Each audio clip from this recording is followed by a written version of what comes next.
Hello everyone, my name is Rahul Kher.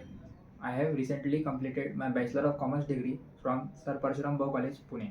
I am from Akola, Maharashtra, and I am here for my higher education in Pune. Talking about my academic journey, I have built a strong foundation in areas like accounting, finance, and business. Also company laws, as I have completed my foundation level of company secretaries. During my college time, I was actively involved in a group presentation which helped me strengthen my analytical and communication skills. I was also a former part of a national service scheme which helped me in building my leadership quality and also help in strengthening my communication skill. My short-term goal is to join a dynamic team where I can work with professionals in an industry.